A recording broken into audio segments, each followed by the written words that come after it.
अस्सलाम वालेकुम। उम्मीद है कि आप सब खैरियत से होंगे। मामूल के मुताबिक आज फिर एक नए वीडियो के साथ हाजिर हूँ। आज की वीडियो में हम एक्सप्लेन करेंगे 7 क्लास का साइंस, जो कि टॉपिक है differentiate between aerobic and anaerobic respiration.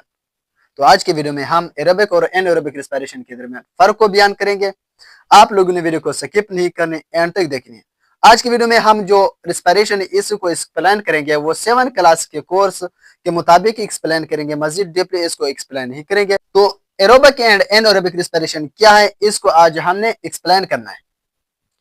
Respiration एक ऐसा अमल है जिसमें ग्लूकोज डाइजेस्ट होकर ग्लूकोज कन्वर्ट होकर उसे एनर्जी रिलीज होती है। तो उस अमल को क्या कहते हैं? रेस्पिरेशन। लेकिन फिर इसके टू टाइप्स है, कि एरोबिक है, दूसरा एनएरोबिक है। एरोबिक रेस्पिरेशन में ग्लूकोज एनर्जी में तब्दील होता है, लेकिन यहाँ पर ऑक्सीजन मौजूद होता है। जबकि एनएरोबिक रेस्पिरेशन में भी ग्लूकोज एनर्जी में कन्वर्ट होता है, ग्लूकोज से एनर्जी रिलीज होती है, लेकिन वहां पर ऑक्सीजन की मौजूदगी नहीं होती, बल्कि ऑक्सीजन वहां पर एब्सेंट होता है। तो एरोबिक रेस्पिरेशन क्या है? The respiration during which food break down to release energy in the presence of oxygen. Aerobic respiration में ग्लूकोज एनर्जी में तब्दील होता है, ग्लूकोज से एनर्जी रिलीज होती है, लेकिन यहाँ पर ऑक्सीजन मौजूद होता है। जबकि एनएरोबिक में the breakdown of the food substance in the absence of oxygen is called anaerobic respiration.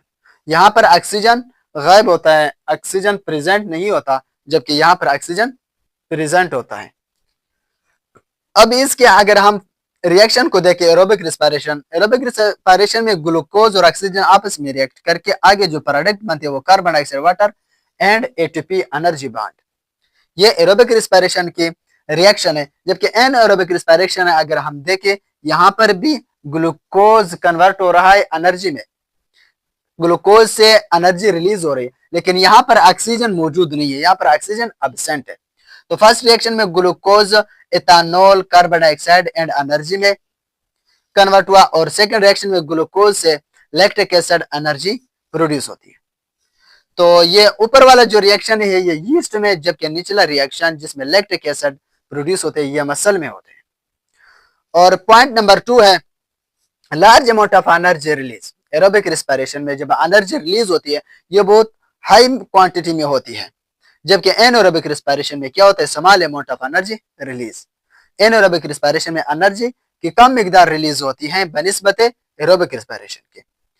और थर्ड पॉइंट है कि carbon dioxide and water are the product of the aerobic respiration.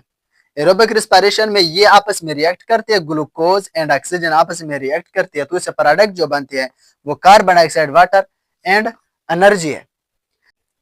Anaerobic respiration में क्या होती है? इसके product क्या है? यहाँ पर ग्लूकोज के 2 रिएक्शन होती हैं, इसके 2 प्रोडक्ट्स अलग अलग प्रोडक्ट्स बनते हैं, एक यीस्ट में जबकि दूसरे मसल में।